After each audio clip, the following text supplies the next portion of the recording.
Okay, so today is the day after yesterday, so it's day 10. We've got some legs today. Went to the physio yesterday. Actually, really good. More likely what I thought. It's just muscle tightness through my back. So he still thinks that there's a possibility the disc is slightly bulged. I'm not going to worry about it though. It's mainly just the tightness.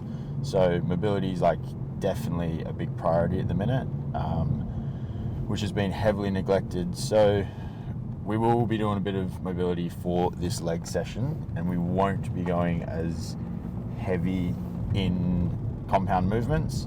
So probably won't be doing squats today, but we'll be doing like lots of leg extensions, which are already in there.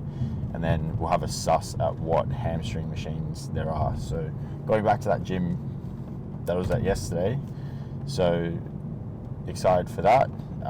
There's actually a lot more machines there than I thought. So all in all, that should be good. Also edited up that video yesterday, and I thought it wasn't too bad. Like, I thought it was absolute chaos. It felt like chaos in the gym, and it just felt very rushed, and I didn't think there was going to be a lot to it. But as I was throwing it together last night and stuff, I think it actually came out not bad. So we're going to run that setup again today, and just see how we go. I think the biggest inconvenience about this is just the sheer size of the setup. Like, it's just a nightmare, especially setting it up and stuff, especially in the car, because it's two different mounts. It's like on suction cups hanging from the ceiling basically.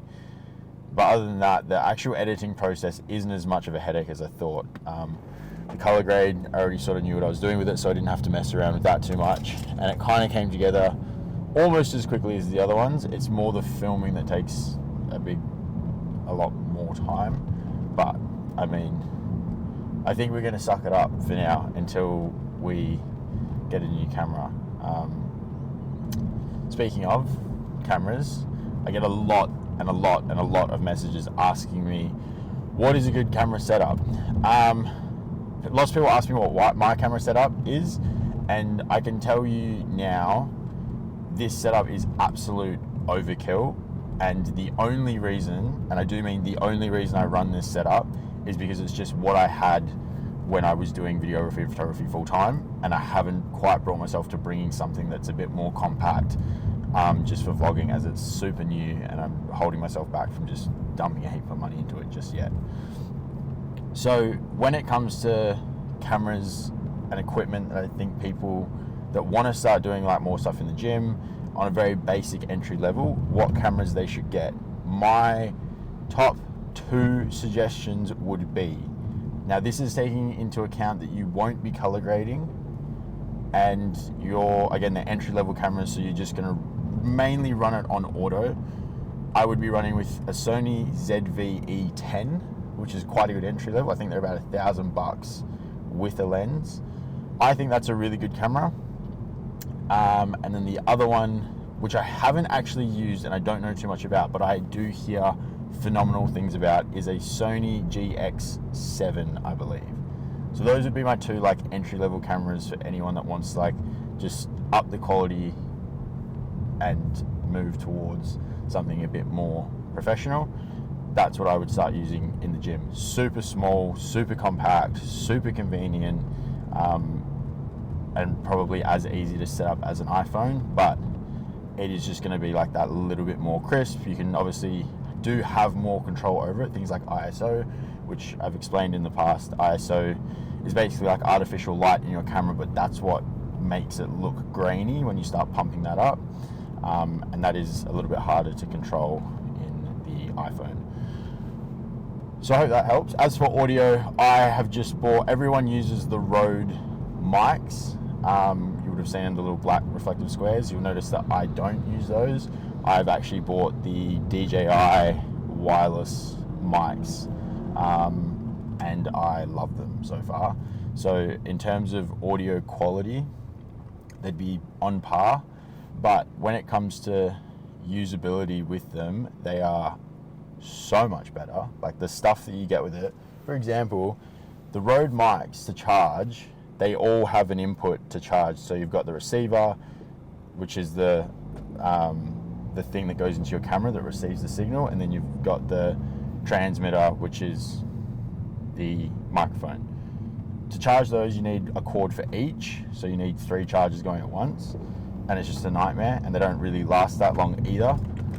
For the DJI, this is what I actually have 2 microphones and 1 receiver, but they come in this little box, and in this little box, I should not be doing this while driving.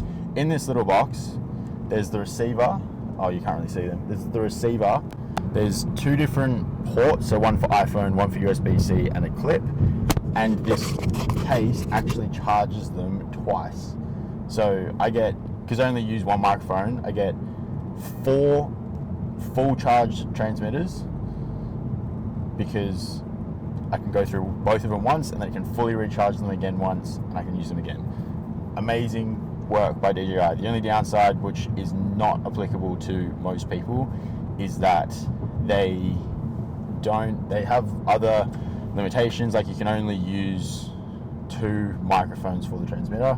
For the Rode ones, there's other attachments and stuff that you can use should you want to, like there's microphone attachments and other things, yada yada, that most of us don't need, especially when you're recording podcasts and stuff like that. I think with the Rode ones, you can actually connect more transmitters than just 2. I could be wrong. Either way, it doesn't really matter to me. Doesn't matter to you either. So if you're going to go buy a microphone, I would highly recommend getting the DJI ones. And yeah, that's pretty much all I have for camera tips, so I hope that helps. So if you are a bit of a camera geek, or you want to be a bit of a camera geek, I'm going to explain a little bit more about this setup and why I'm running it the way I am. If you do not care about that at all, skip forward about 5-10 minutes until we're at the gym, because that's what this last 5 minutes is going to be about. So for this setup, what I'm running is a Sony a7 III going into a Ninja V5 external monitor and external recorder. So the reason I'm doing that, I'll add all the extras, then I'll run through why I'm doing it. There's an ND filter so that we can control our exposure without having to pump our shutter speed or anything like that. Oh, we've lost focus, there we are. And then obviously we've got the DJI mics, all attached to a small rig cage for extra attachments, and then we've got a suction cup car mount mounting it to the window with a Tamron 27 to 75mm lens. I was using another lens yesterday, which is a vintage lens, so super old school. The colors and just the vibe it gives off is sick. Doesn't automatically focus though, so it's not going to happen for these videos. I can do it at home when I can control everything a bit better and I can frame it up, but when I'm on the fly doing it by myself, not having autofocus is an absolute deal killer. Anyway, why I'm running this setup like this is because the Sony a7 III is a bit of a dated camera now, and it doesn't record in 10-bit. So 10-bit is just a way bigger file basically, and has way more data in it. So the colors have way more wiggle room. I've had a brain fart. I can't think of what I'm trying to say. Basically, it's just a way higher recording rate, and I've got way more room to play in the post edit with colors, exposure, dynamic range is the word I was looking for before. It records a much bigger dynamic range. So that means that it just produces, all in all, once we've done our color grades and exported everything, the image just looks so much better. The colors look so much better. There's way more room to play around with the creative end of it in the back end. And that's just why it's done this way. I can record straight onto the camera in S-Log, but again, it doesn't record it. I think it's 8-bit that Sony a7 III records in, so that is why I just go that extra mile by having it run into the external monitor. Now, this is a temporary setup for now. As I've mentioned, I only run this because it's what I have, but the end goal would be to, once I've just sort of proven to myself that this is going to be around for a while, we're going to upgrade to the Sony ZV-E1, which is just a beast of a camera for $3,000. It's absolutely insane. $3,000 is a lot of money to a lot of people, including myself on camera gear. But what you're getting for $3,000 is actually kind of mind-boggling. It records in 10-bit, it records in 4K up to 120 frames, I believe. It might even be 250, but I could be wrong. But I'm pretty sure 120 frames at 4K, which is just insane. 10-bit, has AI features, so I don't know all about them completely, but I'm pretty sure just the auto tracking and like eye tracking in it because of the AI is just so fast and powerful. And then we've also got the ability to upload LUTs, which is like color profiles, straight into the camera itself. So I can do all of that, except for the AI tracking.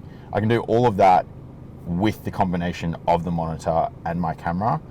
But being able to just do it all in one quite small camera, it's a lot smaller than this one, is just, it makes life so much easier. So that'll be what we go to eventually, but for now we're just lugging this big old thing around until we get there. So yeah, that's my ramble about the camera gear. That's why we're running what we're running.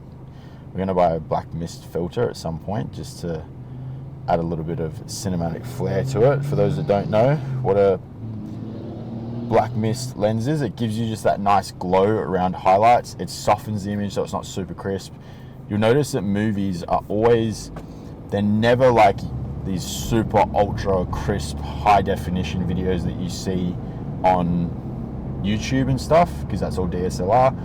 Film, like proper movies, like you look at any Hollywood movie, you'll notice that the image is actually a lot softer. The blacks are not fully black, they've always got a little bit of fade in them, and then the highlights are never sharp. They've always kind of got this like nice glow to them. For most movies, I'm sure there's some movies out there that want that super crisp vibe to them and super digital look, but when we're talking about film as a whole, that's usually what they do. So that's on the way. Probably get that tomorrow. See if it adds any effect. Probably will just be very subtle, but yeah, that's my ramble on camera gear. 2 minutes from the gym. We will see you in there for some nasty leg extensions. So before we get into any of it, because we're taking mobility serious now, this is the stretch I've been given for that quad. Because for those that don't know, your hip flexor actually comes through and attaches to the lower back. So if you are experiencing a lot of lower back tightness, it's probably from your hip flexor. So doing a lot of these, your knee usually isn't off the floor. This bench is just too high. So yeah, 3 note, but these have just completely opened up my lower back, especially from where it was. So doing lots of these before we start, and then we're gonna jump into some leg extensions.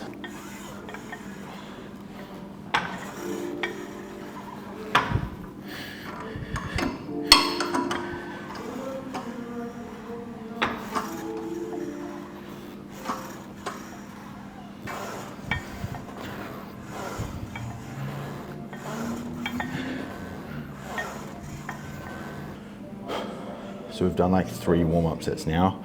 So done stretches, done warm-ups, gonna do that same thing as last week for this one. So it's a top set, aiming for anything above 15, but still trying to fail like as close to 15 as possible. So for that, I'm gonna do like 2 more feeder sets, I've just realized, into that top weight. And then from there, it's gonna be pedal to metal and try to get through it.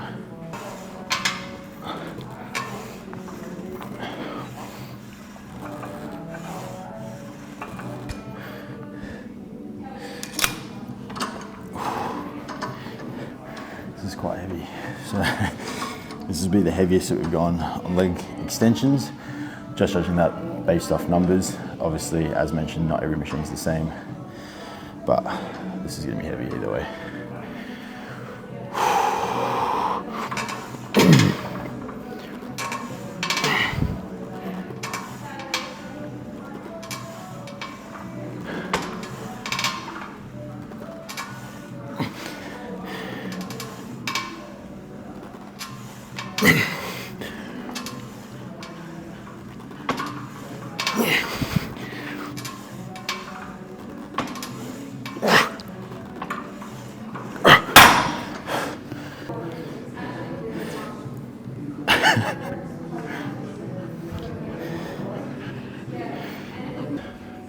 Okay, top set is done.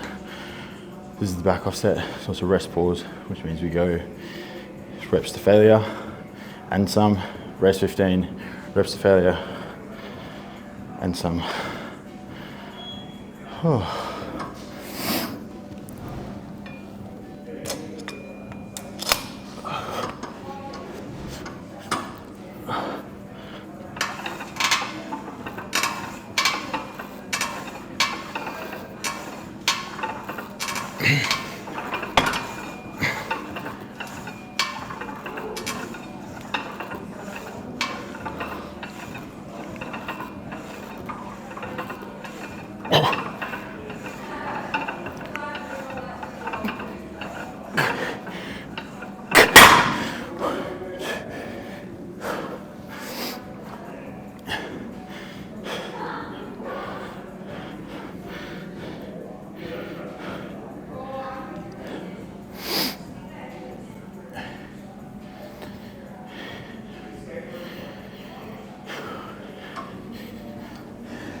So just taking the session sort of as it comes with my back, keeping it in mind. So usually we'd be doing heavy squats or Smith machine squats right now, and they would be like quite heavy, going 6 to 8.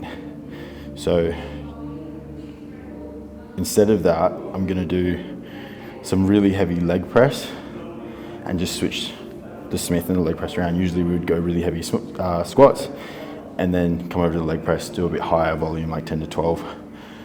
But just for my back's sake at this moment, just because I'm being a bit wary, like I don't want an injury, I'm gonna go pretty heavy on this so I can control it more, and then go over to the Smith machine and really isolate that quad. So even probably even switch up the stance a bit, maybe stand on a plate to isolate the quad even more, and you can just go light with that.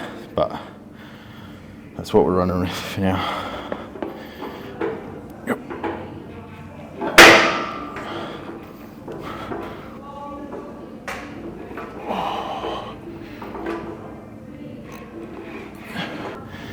For the dummies that don't think this is full range of motion, that are under 65 kilos or even 70 kilos, the whole reason this exercise, it gets so much flack for a lot of people doing not the full range of motion, is because their knees aren't up around their ears. Maybe if you're 65 kilos, you can get there, but when my quad is pressed into my rib cage, it's not going any further than that. The only way it can go further than that is if I start to roll my back. As soon as I do that, all 360 kilos is gonna be on my lower back, and you'll walk around like a cripple. So the point is to keep your back as flat and as locked, like pushed into the bottom of this seat as possible. Wherever the bottom of that movement is for you is where it is. Some are gonna have much better mobility than others. Mine obviously isn't great, hence why I have an injury. So obviously the more size you've got in your legs, it is also gonna play a factor because it's just less room you've got before you start pressing into your torso. So it's just a side note. If you're 65 kilos and you can get your knees up around your ears, phenomenal. Once you get up to like 90, 100 kilos, then we can chat.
Alright, so well and fucking truly in the hurt locker now. So that's leg press done. We're gonna do Smiths now. You'll see in a second, but we've got a 20 kilo plate on the floor so we can elevate our heels. Just isolating that quad even more because this isn't gonna be crazy heavy. It's just gonna be very controlled and going for like 10 to 12 reps. So I don't know, I can't remember if I explained what we did in the last thing, but in case I didn't, leg press, we went really, really heavy, 6 to 8. We did 2 top sets, and then we also did a back off set of 4-second negatives with some lighter weight. So that's leg press done. Now we're gonna get onto these squats, and that's actually us done for quads. So back actually feels really good, so I'm actually really happy with that. Probably would have been fine to just go into squats, just an extra precaution. I would have rather gone and done something that I knew was safe or was safer rather than just jump straight back into it. So yeah, let's do these squats.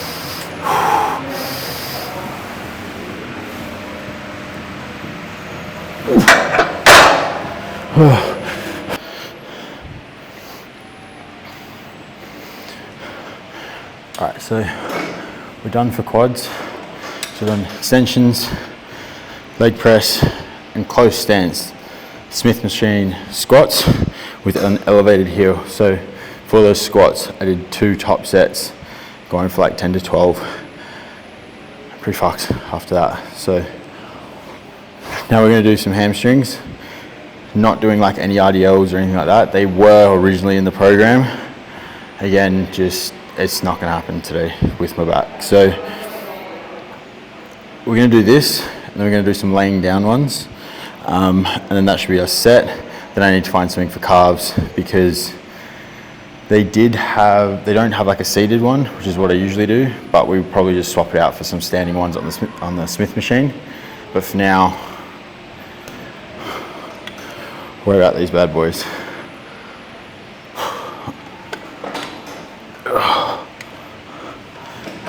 It's always fun trying to get into these things.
So you're not going to believe this, but yesterday we ran out of battery because we didn't bring a battery for the camera.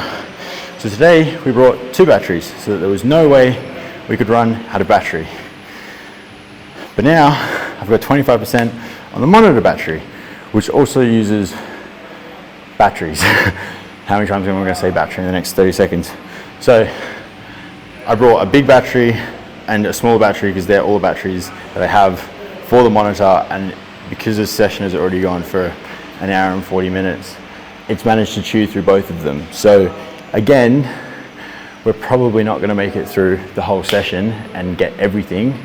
I'm going to try my best to just get snippets of the last 2 exercises, but we'll get there eventually. Eventually we'll get through a whole session with no power outages, but today may not be that day. Regardless of that, the hamstring curls are done. So we did 2 top sets of 10 to 12, and then we did a back off set of a rest pause like we did on the leg extension. So went to failure, rest pause, went to failure, rest pause, until we could only get 3 reps. That only took me 3 tries. I'm pretty gassed at this point, but that's the goal, just fail at 3. So now we're going to do some laying down ones. They don't have a seated calf raise machine either for the end, so we're going to do some Smith standing ones. But yeah, just going to try to get snippets of that, make this battery last. And next time I'm going to go to the camera store and buy 3 extra batteries for both camera and monitor, so next time there will be no running out of time.